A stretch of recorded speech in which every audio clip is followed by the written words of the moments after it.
Alright, so we're getting back to this Supra again. As you can hear, the weather is grim, it's raining, it's cold, it's horrible, but anyway, the show must go on. So, today's task, this wiring loom to put into the engine bay. Excuse the clothes, they are just to stop me from scratching anything. So, I've dug out the old fuse box base, so that mounts underneath where these trousers are pretty much. So this is going to mount onto here, somewhere around there. It says scratching, things dropping it already. Mounts around here, somewhere like that, I think. So we'll get that put into place and then we can crack on from there. So, first bolt of the day, snapped. I tell you what, I just don't have any luck. Tried running it, run the bolt in, then out, then in, then out, and then it just went bing. I was like, you fucker. So now, I've got to fuck about drilling it out. Trying to get it nice and central and drill the bloody thing out.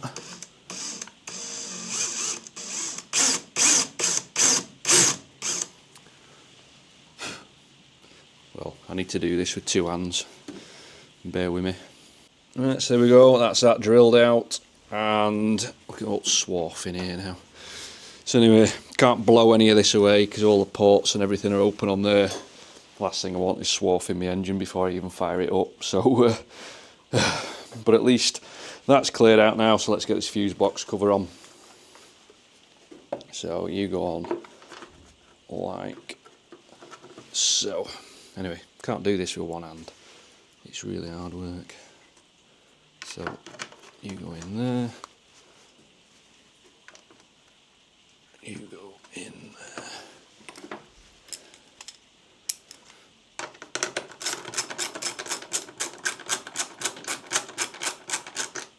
You don't want to tighten up now, which is typical.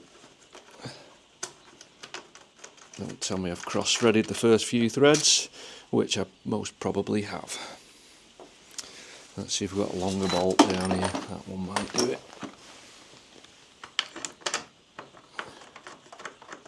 Yeah. So there we go. That should now do it.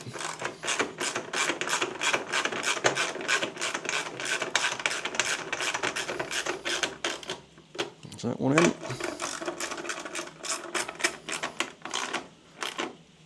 That's that one in. So there we go. One fuse box housing in place. Right, next job is to get this loom offered up and into the engine bay.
And there we have it. So we've got the engine harness, well not the engine harness, but the engine bay harness in. There's a few wires that just need locating a bit better than what they are, because this has been bundled up now in a box. Basically, I'm no word of a lie, for about 10 years. Everything's formed the shape of the box and not what it used to be formed as in the engine bay. So it's not really wanting to play ball, so to speak. So it's just a case now of like wires like this that normally go to places like this on the loom. As you can see, they're 180 degrees out of where they want to sit naturally. That's that one. Not quite sure what that one's for. I have no idea what that plugs into. Must be something on the engine harness. That goes in down there. So yeah, we've got a few little earthing points, and this is alt headlights. I'm presuming these are for the fans, maybe for the power steering pump up there and stuff, I'm not quite sure. I'm going to have to go through this and figure out what's what. But it shouldn't take too long, this one, because everything's pretty much in engine bay, so just trying to get out that corner without tripping up over something. So yeah, same down this side, got alt headlight, looms and bits and pieces, another earth, that's obviously for starter, alternator, sorry. So yeah, and then it comes through here, around there, into all this lot, which then goes through a bulkhead hole there in the car, and obviously links up to other stuff inside there as well. So I tell you what, there's some wiring on this thing. Anyway, I'm going to crack on and just see how far I can get, because I've got 20 minutes and now I've got to go and get a little lad from school. So probably won't get that much further in this little clip, so I'll see what I can do, and hopefully I'll give you a few updates in a minute.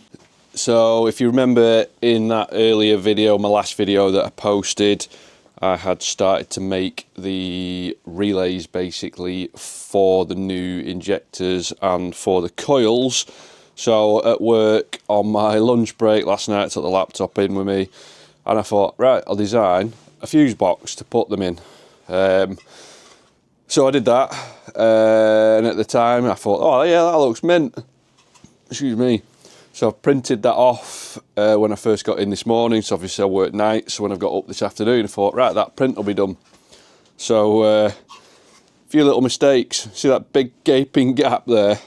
So the hinge, I completely cocked the hinge side of it up. It works, it's nice and it's a good box, but there should be also a tab on here that clicks down over that little tab there. But because of the design of the 3D print, because, just let me set you up on tripod, 2 secs.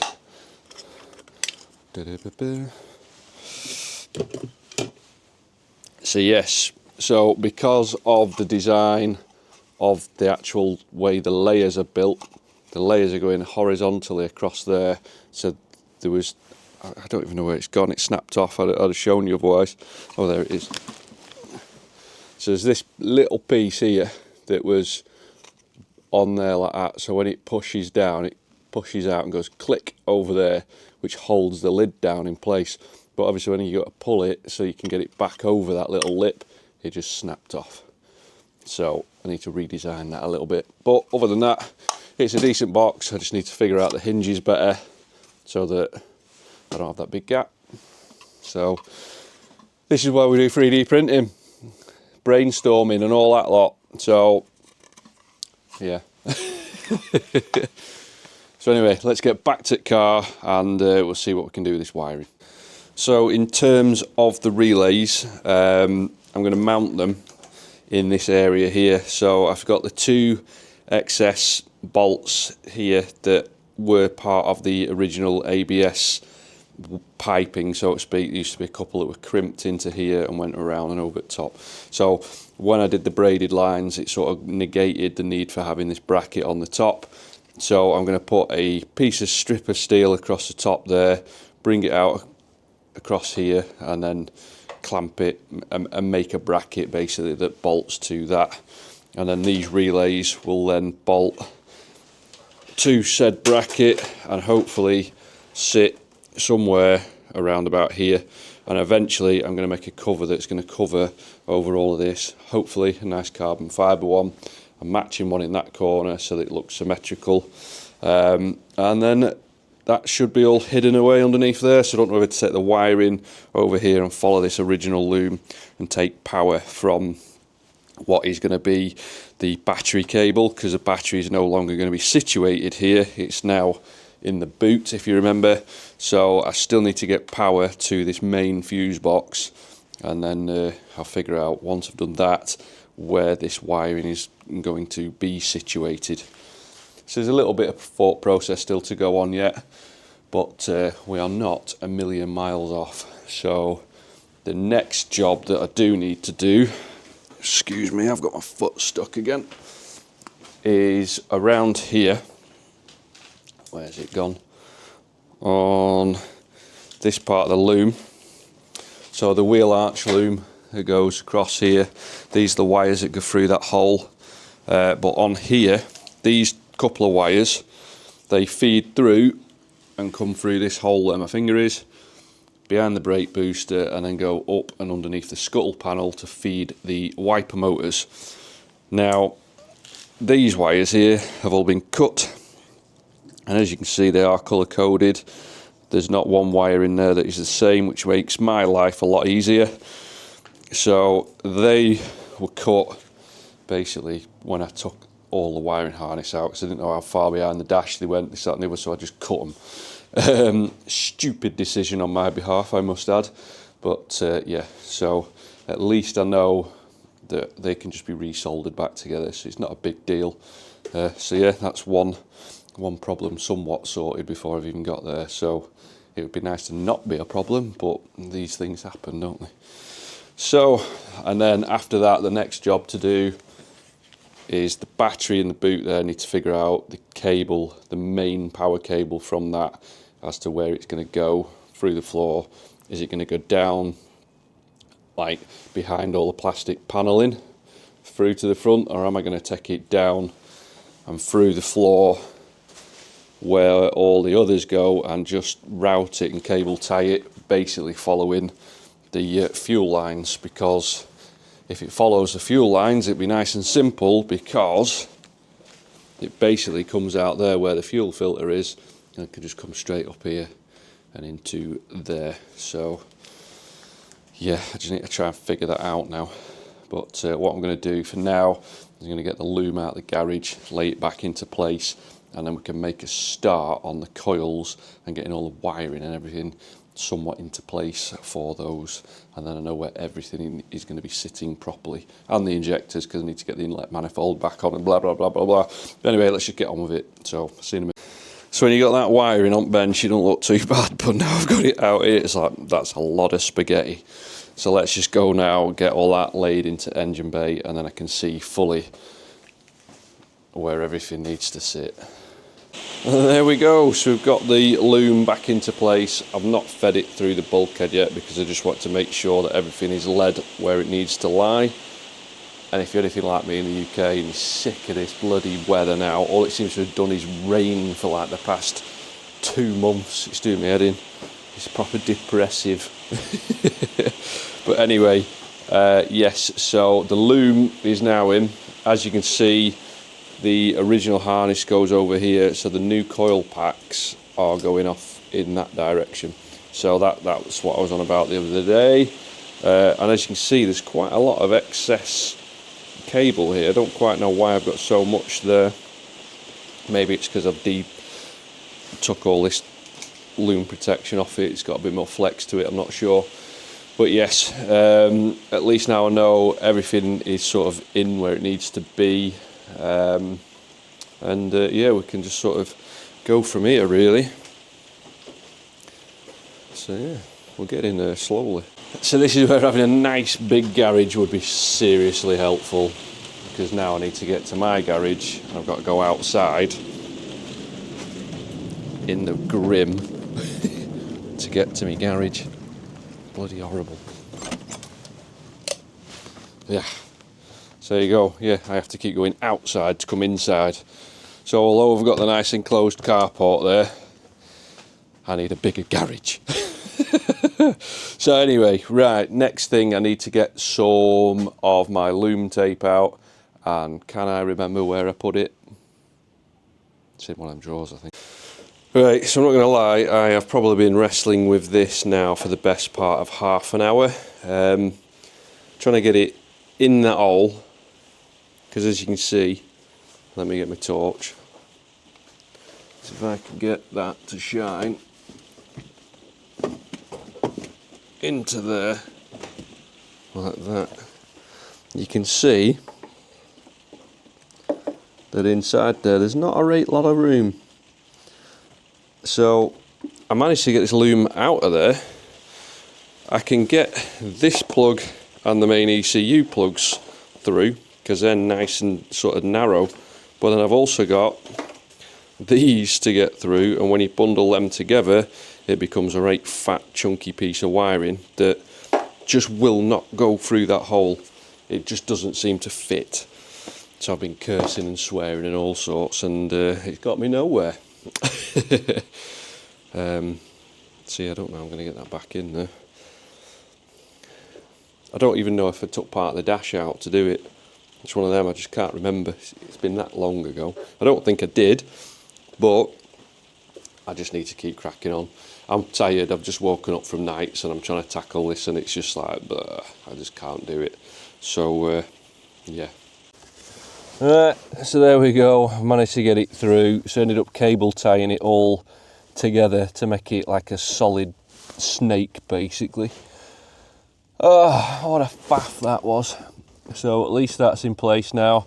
So I'm just going to cut these tie wraps off it just so it's not quite as rigid, because now that it's in place, all the plugs need to go to corresponding plugs. So I need to get rid of those, and then we're pretty much in place in terms of the loom. So I'm not going to lie, I really did not enjoy that. But we're nearly there. And there we have it. So finally managed to get that bloody loom through there. I'm not joking. Let me turn that off. That has took me the best part of an hour, just trying to get that through there. I'm not getting any younger, so climbing in and out of there to get into that footwell, it's not easy anymore. So, but at least it's in now, so I can make sure that all of these looms are sat exactly where they need to be, and then I can start with a loom wrap at a later date once I've got the inlet manifold on here and sorted. So it's going to be a case now of leaving that loom as it is. A couple of bits I can probably keep so I can wrap them up, but a couple of other bits I need to get rid of, so I don't want to wrap them up. But once I've got the inlet manifold on and I've got this engine up and running, I'm then going to know what wires I can keep and what wires I can get rid of, because the ones I can get rid of won't have anything attached to them. So for example, on this part of the loom here, there's two cables here which are for the VSVs that used to go to the front of the turbos, the standard turbos here. So it's looking likely that these wires will be redundant, so all that lot can get chased out easy enough, and at a later date. But right now it's 5 o'clock, I've got to go get a lad from after school club, and that's my hour and a bit, well, 2 hours I've had today on this. So it's just amazing how quick time flies when you're doing stuff like this, because you think, oh, it would take me a week or two to get this thing up and running, and here we are nearly 2 years into it. So yeah, so anyway, let's crack on, and that's it for today, but I will carry on in the next clip. So if you remember back a couple of clips, I made a box basically for putting the fuses and the relays and stuff in for the new injectors and the coils. So this was revision number 2, I think it was, or 3, I can't remember, it might have been 3, because I changed my mind halfway through and modified it again. And now I built this one, which it works. Excuse the kebab skewer that's going through it, that's the hinge. So it opens, closes on a nice little latch there, closes nice and solid. But unfortunately, muggins here, I made the measurements to suit the relay bases. So I made the measurements, drew them out, and then I basically hollowed out the box and took 3mm off each side, didn't I? So the thickness of the box is 3mm, so 3mm at each side of the box, so it's 6mm too fucking short all the way around for everything. I needed to make it oversized to make it undersized, so I cocked up again. So that is basically another 6-hour print down the fucking drain. So I got fed up and I bought one of these. So basically this is a custom, well, it's not custom built, but it's just a pre-made relay box. Just bear with me whilst I open it up.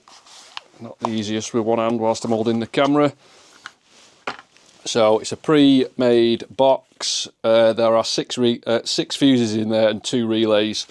Basically, the relays are going to be the 2 functions that I need for the coils and for the injectors, and there'll only be 2 of those fuses being used for said coils and injectors. The other 4 fuses are going to be sort of redundant. I'm not going to need them, but they might come in handy later on down the line. So I found a nice little spot in the engine bay that's going to fit, which I am currently in the process of trying to figure out how I'm going to mount it.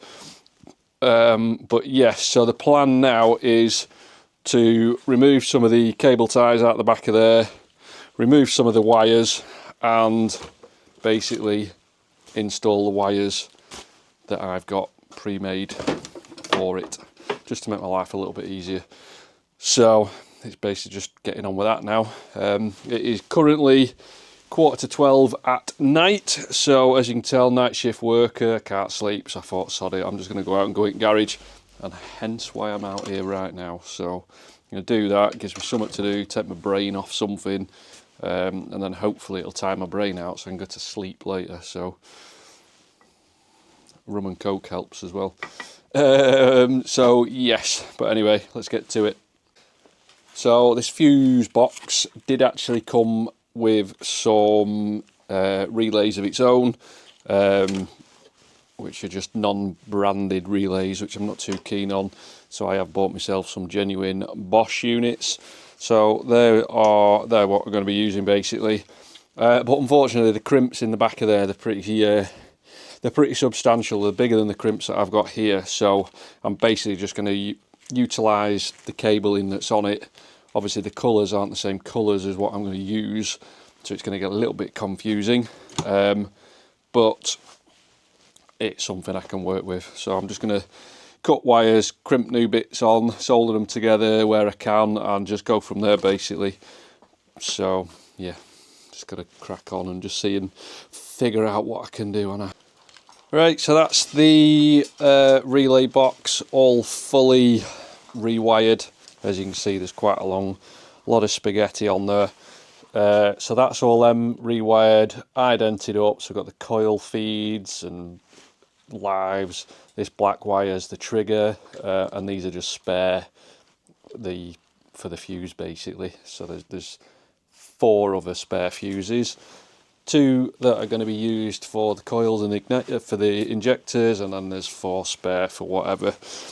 But at this moment in time, I've been getting on with a few other bits and pieces, but for now I'm calling it quits because it's now 20 to 3 in the morning. So about time I get some sleep, because it is Christmas Eve technically, but really it's Christmas Eve now because of the time.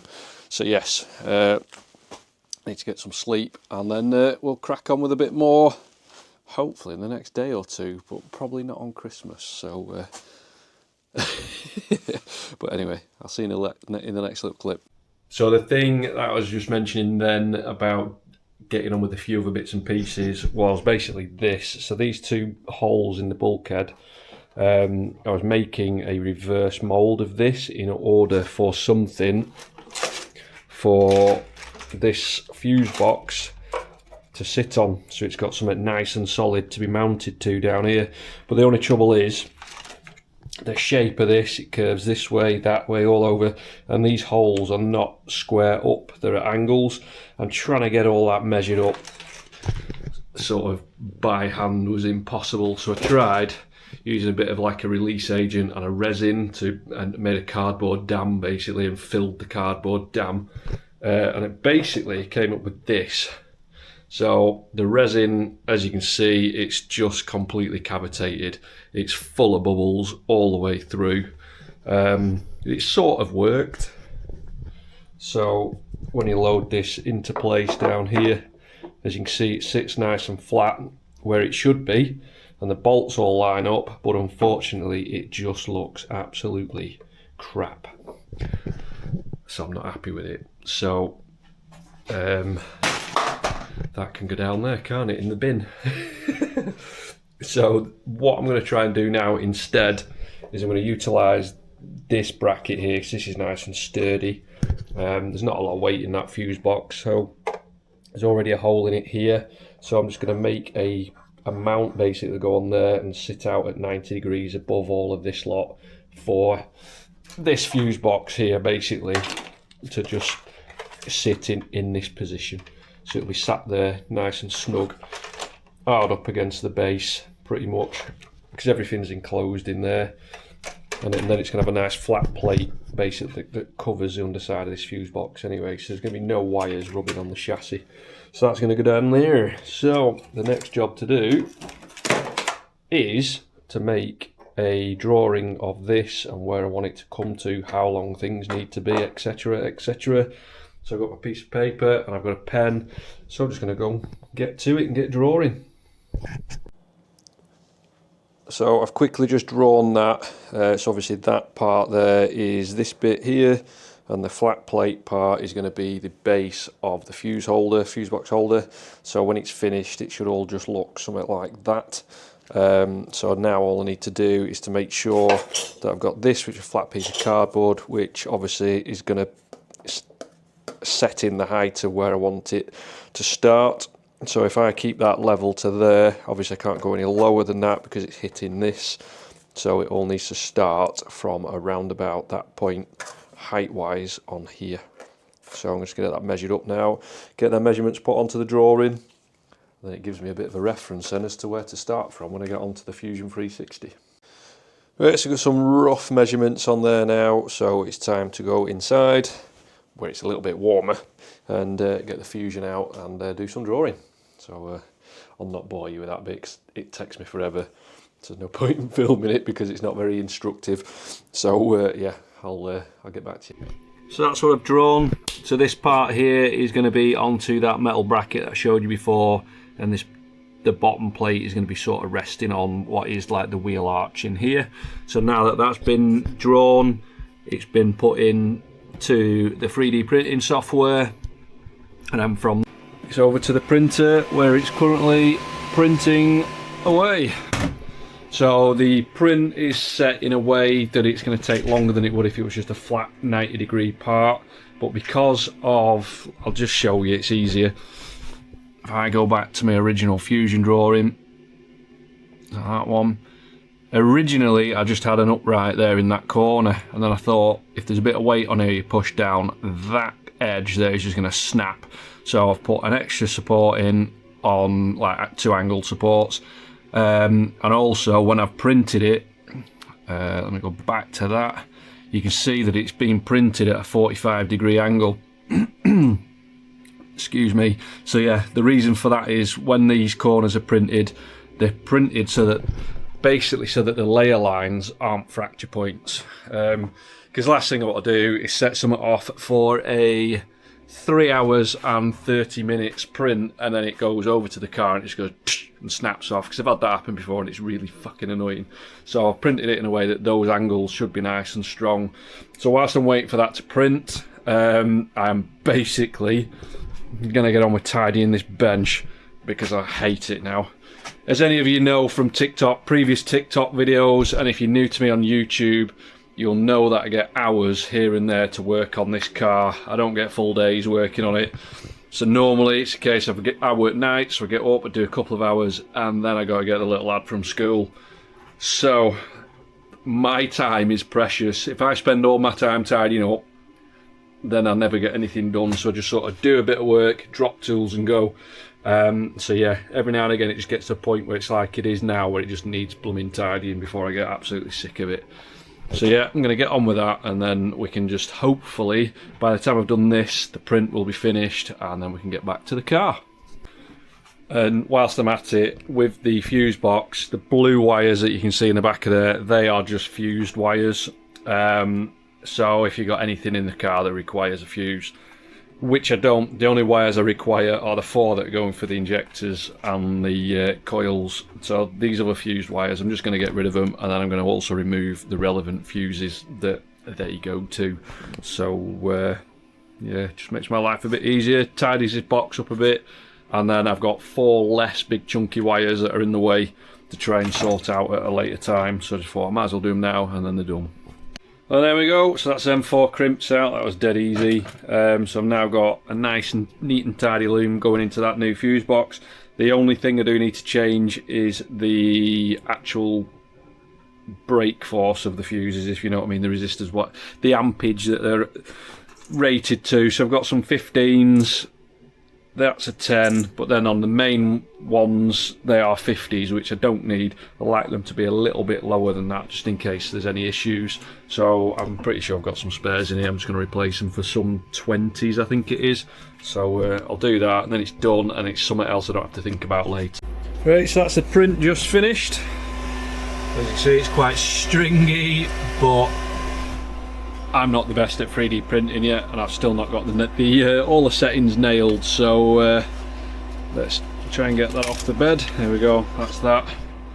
And turn that off now. Boop.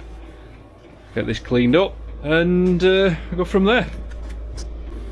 Right, so give it a bit of a sand, and it's come out all right. So next thing to do is test fit the fuse base and see that it actually fits, because I hope the wires come out through this gap, because it's like central to the bracket, and that's sort of how I designed it. But as you know, some of my designs haven't quite gone to plan recently, so we're just gonna have to trial it and find out, aren't we? So let's get to it. We're trying to make a bit of space here. Get the tripod legs out. Like so. Now then, that's going to be going that way. I'm not going to know until I can get all these wires through that hole first, so I need to cut the tie wrap off this.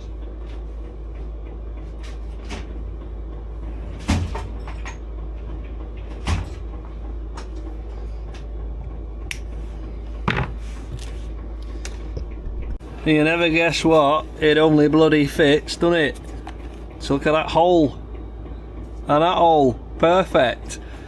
Wires come out through middle there, look at that. I tell you what, every now and again I can design something and it work. All I've got to do now is make sure it actually fits on card, don't I? So it fits. It's going to be screwed to the leg of this bracket here.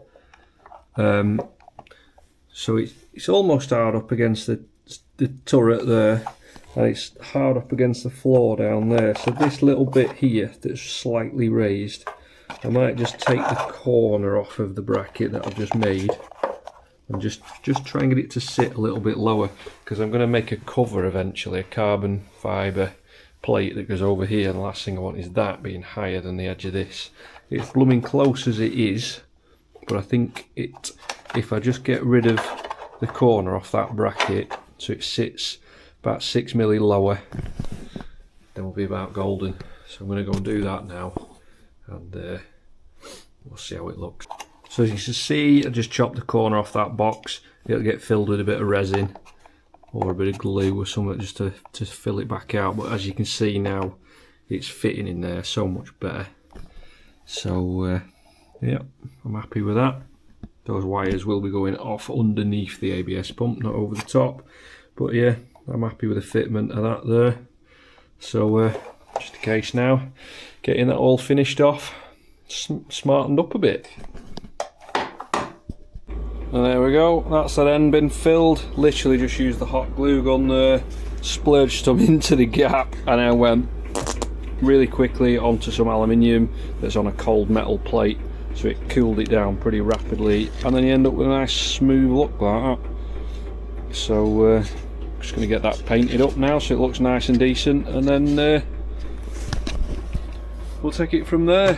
I'm not going to be doing much more now because it's currently 10 to 12 at night, so I can't do any drilling or anything like that. I need to drill the bracket off on the ABS bracket basically, so I'll leave that for tonight and I'll get back to you in the next clip, which will be tomorrow. Right, so now that I've made the bracket for going on here, I now need to drill some holes in this, but unfortunately the gap I've got between here and the bracket is too narrow to get me drilling, so I'm going to have to undo that bolt, 2 bolts underneath and this bolt here, and then I can just lever this whole thing over one way so I can get at this. So that's the next task. Right, so there's them 2 holes drilled. Obviously they are not square as they look miles out, but it's because this little leg is actually at an angle anyway, so they are vertical. So now all I've got to do, the old riv nut tool out, put some little riv nuts in it, and as you can tell, it's another perishing day. I think underneath this carport at the moment it's about 2 degrees Celsius. Outside of the carport it's about -4. So at least I know the roof's working. And my new wall is actually doing what I wanted it to do. So I'm just going to get these riv nutted in now, and then it's time for me to go and get my little lad from school. So I'll get these in, and then hopefully when I get back from the school pickup I can put a little bracket on and I can get cracking on with a little bit more. And there we go, so that's them 2 riv nuts put in place now. I know my hoodie looks a mess there, but it's just to stop this bracket scratching everything. So time to get this out of the way and get that bolted back down, and then I can crack on. But right now I've got to go, so I'll see you in a minute. Right, so that's it back in place. So next thing to do is to fit the bracket. Now with the bracket that I made, as you can see, I've got some riv nuts put in there. Now I didn't use the expander to expand these. What I actually did was heated them up and just pulled them into place. I know you can get like they're like a little brass insert that you heat up with a soldering iron and put them in, but I just use a bit of heat on a blowtorch, pulled them in. There's no load on them, so for what I need it for, it's just a case of holding that fuse box to this bracket basically. So yeah, as you can see, it's absolutely frigging freezing under here now. Now I've done the school run, I've got back, it's currently 5 o'clock, sun's gone down, bloody temperature's dropped massively. So I'm going to get this on, and I'm going to call it quits for this afternoon because it's too damn cold. So let's get to it.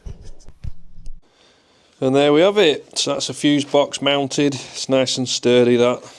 Sturdy enough for what I need it for anyway. So as you can see, I've got a nice long length of cable now to wire it into the rest of this loom and wherever it needs to go next. So yeah, I think that looks alright myself. Can't get that off to show you. There we go. So I've now got 2 fuses, 2 relays, exactly what I need for me build. So there we go. Clicks back on, that clicks down, sorted. So now, nice new fuse box. So for today, that's it, because I'm absolutely freezing. Not that you can really see it, but it's about -3 in here now. Temperature's just really dropped off since the sun's gone down. So yeah, so the next thing to do is to get all this wiring wired into the fuse box. There's this lot of cables here, which was for the original battery, so I need to figure out what, if anything, I need to keep off here, which I might not, because some of it does go off to the starter motor, so I just sort of need to figure that out. And then once I've done that, case of radiators, fans, intercoolers, pipe work, all the rest of the shenanigans to go in here. So yeah, I wanted to keep this area here clear, mainly because the plenum comes off at this angle, so I'm going to have to go down through this floor right there. So I'm going to have to cut a hole in it here in order to take the intercooler pipe work through it. It would have been nice to just come straight down, but hey ho, it is what it is. So yeah, I'll see you in the next clip. So I've just split that harness to get the separate wires on their own, so basically it makes it easier for me to figure out where on earth they go, because I can't remember. So it's all a guessing game, this, for me. So in order to make my life a lot easier with regards to routing the new cable from the boot to the starter motor and all that lot, I'm going to be utilising the old loom, so to speak, which was on the original battery that used to sit here. So this cable here, as you can see, there's a big terminal on that end. That end goes to the starter motor, it runs down the chassis rail here and then came up, joined to this, which then goes to the positive terminal, which is this end here, to the positive terminal of the battery. There is also another cable, which is this one on the ground here. So this one here, the ring end here was the negative for the battery, which went there. This tab goes to that little bolt hole there that I'm pointing to with the end of the wire, and then from there this ring end then earths to the engine block. So all of this I can reuse. I'm just going to cut the wire off here because from there onwards I don't need it, because it's no longer going to have the battery in that engine bay. So at this point here I can just chop this bit of excess wire off basically, because that's not going to be needed anymore. So I'll just use that wire as the engine to the chassis earth, which is simple enough to do. The other bit that's going to be a little bit more tricky, because I'm going to have to get some crimps to do it, is once I do bring the live cable through, I'm going to come through this grommet here, feed it round here as neatly as possible into this position here, because this is the live for your fuse box, and obviously it then ties off down to your starter motor. So I need to get a crimp that'll be able to crimp these two wires together in this area here to keep it all as neat and as tidy as physically possible. So yeah, I've got my work cut out there because I don't have any of that at the minute. So yeah, me and wiring, I love it. Can you tell? So yeah, right, I'm going to get on with that now, and I'll take it from there basically. The other little bit of a thing I'm going to have is obviously that hole there that you can see this pipe going through is the grommet for this part of the wiring loom that's, I don't even know what that's for. It goes into the footwell where a lot of the ECU sort of sensors and shit are. So I need to pop a hole in here, which it's already got one, but that hole is not big enough for this. So as you can see, that big fat red cable that I've laid down there just to straighten it out, I'll show you with my thumb. You can see the gauge of the wire that I'm using, so I've got to try and get that through that little hole in that grommet, which is going to be really good fun. So yeah, not looking forward to that bit, but we'll pass that when we come to it, won't we? So for now, I'm just going to get that cable somewhat routed into place, and then I know exactly where to go next. So I got myself some O gauge or zero gauge, whatever you want to call it, crimps, but there's a little bit of a hiccup here. I don't quite know what's going on. So the power cable I've got, I know the end's a bit screwed up there, but when I offer it up, the gauge itself is a lot bigger than the hole for that crimp. I know it's all splayed out, but I did have it nice and clean before. But yeah, the O gauge I've got for the earth is absolutely spot on the correct size. So I'm not quite sure what's going on there. Yeah, I need to chop the end off that, resort it out, and then see if that fucking crimp actually fits. If not, I think that wire, this red wire, it was off somewhere else. I can't remember what it was, but there's no markings on it whatsoever, so it doesn't actually physically tell me what gauge wire it is. So it's just got writing on it. There's no actual, like this stuff here. I've got the bag here and it actually says it's O gauge, and when you go on the wire itself, it's got a labelling on it telling it it's O gauge. So this stuff, I've no idea what it is, but it seems to be a little bit bigger than the standard zero gauge. So I have no idea what's going on. I need to figure this out. Right, so I managed to get it to fit. So I've crimped the ends on there using this little hydraulic crimper that I bought ages ago. So yeah, so that's all crimped on there now. Now it's just a case of getting it put onto the fuse box and getting the other end of this, the piece that goes to the starter motor, in with this, so they don't interfere with each other basically. Which sounds easy, but it's probably going to be an absolute pain in the arse, like most things are. So yes, let's get to it. So I can manage to get that in there. This is the starter motor wire, but as you can see, this is bare metal here. So what I'm going to do is I'm just going to heat shrink some heat shrink over there, just so it's not exposed. Because the last thing I want to be doing is if I'm reaching in here with a spanner or something, catching that and arcing it out. So if I can close the terminal off with a bit of heat shrink, then that should be a lot better for me, I think.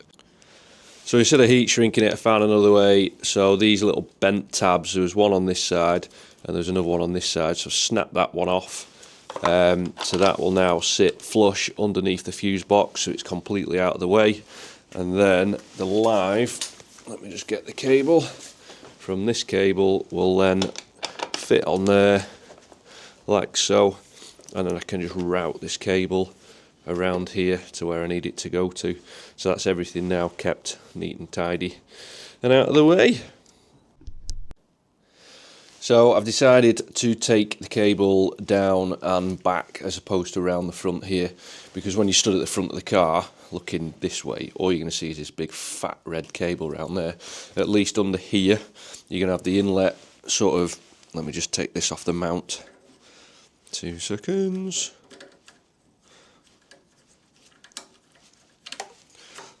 Yeah, so all you're going to see is, as you're looking at the front of the engine bay here, is a big fat red cable going around there, which I don't really like. So if I take it this way, the inlet manifold is going to be coming across here, so it's going to somewhat hide that out of sight. It's not going to be completely out of sight, but it is going to be a bit more out of sight than just a big fat red cable going, look at me, you know what I mean? So yeah, so I'm happy with the placement of that. So now the next thing to do is to actually go and get the inlet manifold, just get it temporarily fitted, and then we can start figuring out where all these wires and stuff are going to go, and get these ends here terminated for the coils and the injectors, and also get all of the ends sorted for like where the earths are going to go, and also where the new wires, which is all of this lot, for the actual injectors themselves. So there's a long way to go yet, but we're slowly getting there, so just let me get on with it. Literally just come across a bit of an oversight on the little mount that I've made, and for some reason I completely forgot about this cable, and they go onto those said plugs there. So as you can see, it's all going to be a bit close for getting them in there, but I'm sure I'll be able to manage. I might just have to remove this off here first, just only 2 bolts, and then plug them in and then put that back in. Hopefully it'll still fit. So but yeah, told you, I always forget something, don't I? But anyway, let's get this inlet manifold back on, and then we can start routing some wires. And there we go, so we've got the inlet manifold back on, but since I've had the inlet manifold on before without any of the wiring in, I didn't see an issue, did I? What do you think the big issue is now, just by looking at that? There's no inlet plenum on there. The plenum's on, but the actual throttle body's not on. And where's that throttle body going to get in touch with? Fucking fuse box. So unfortunately, I've got to try and fit that into that gap. It's just not going to go, is it? Right, so I've just had a quick Google, and the Greddy install manual shows this thing being moved and relocated sort of around here. So there's not a lot of length on the cable, so I think they just rotate it and move it into this position, which gives enough clearance for the throttle body to go there, and then drill a hole in the top of where the battery normally locates to take the intercooler piping through. So for now, I'm not going to do that. I'm going to get the wires put into place for the injectors and for the coils and all that stuff. I'm going to leave that for another time. So for now, I'm going to leave the video there, and yeah, we'll see you in the next one. I tell you, nothing but problems for me. Anyway, let's just fucking see you in the next one.